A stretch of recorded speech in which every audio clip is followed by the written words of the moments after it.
vek ule restaurant style in chao ilo sia mang o hian tui kan chuanga chuan tuya hian chi kan alang chi hi fian khat chuan chao kan thlakang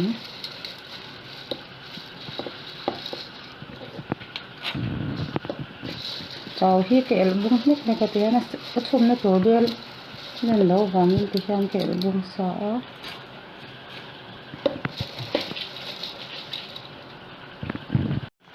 ti kwan alo min to a minute thum ka chhum a chuan hei hi tiana tui kan thlinga minute ni vel kan dar riang chuan kan lo kang do nanga tel kan leng tel hi kan kan tur ken le tam dan ve ke khan na chuan tian jira kan thlakanga jira hi neirum chan lo chuan thlak kher angai lo chuan marcha pui ro rang kan el bunga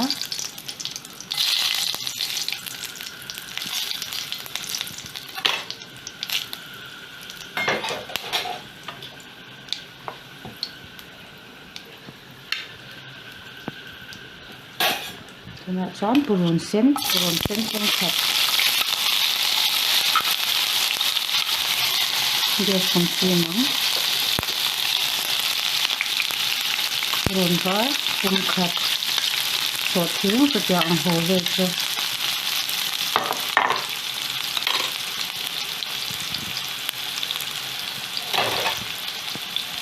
kan ko purun ba le ko thing ti del ko ti hlim chara ngai la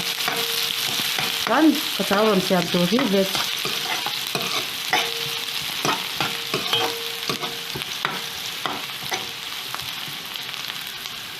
to ketchup hi kan kha kan ha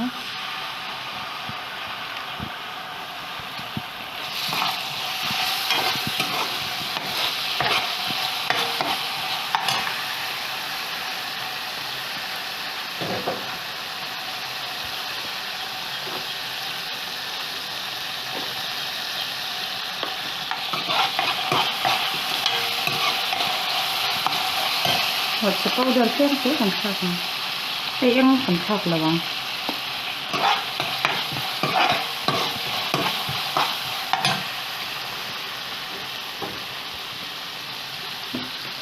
ma chuan ziklum hi hei ti hian sin te tein ka chana ziklum pum lian vak lo phel o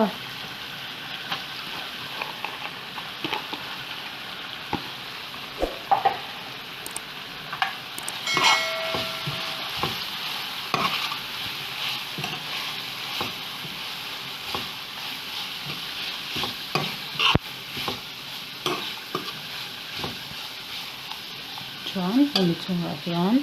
beans zei hi kan thlak le a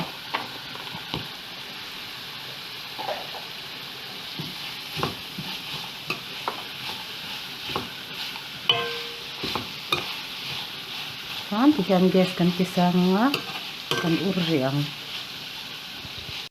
tuna chuan tomato kan thlakang kan min kher tur ani lo beans le ziklum hi tomato po kan min kher ngai lo ti hian a chan ve kan kang hi langa chuan hani chunga hian chau kan thlakang minute khat vel kan sang le to langa ti hian chuan hani chunga chuan chau kan da hui sa kha kan thlakang tuna chuan dark sauce kan thlakang hei hi hian hmi ang ho vel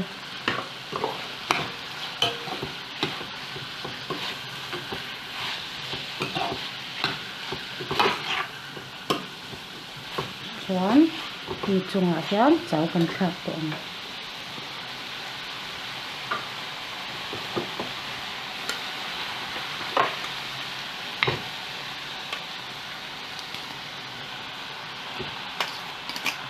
hian kan chok le ri ang hian fo ka chaw hian a rual du a hian fo kan chok le tanga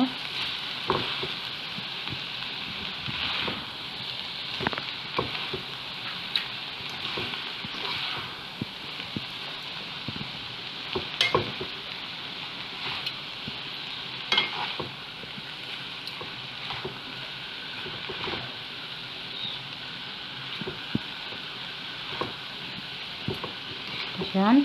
minit khat bel kan chuang le ang min ta chuan tuna kan swak chhuak ang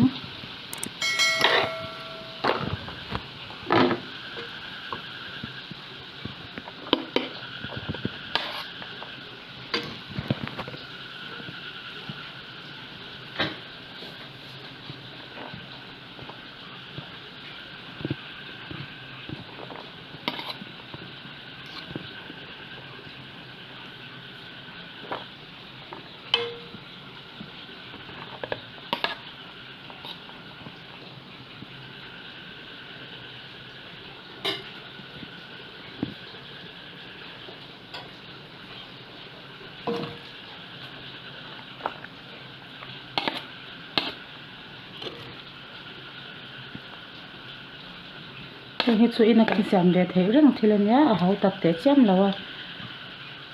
lo trai ve shin chep non nia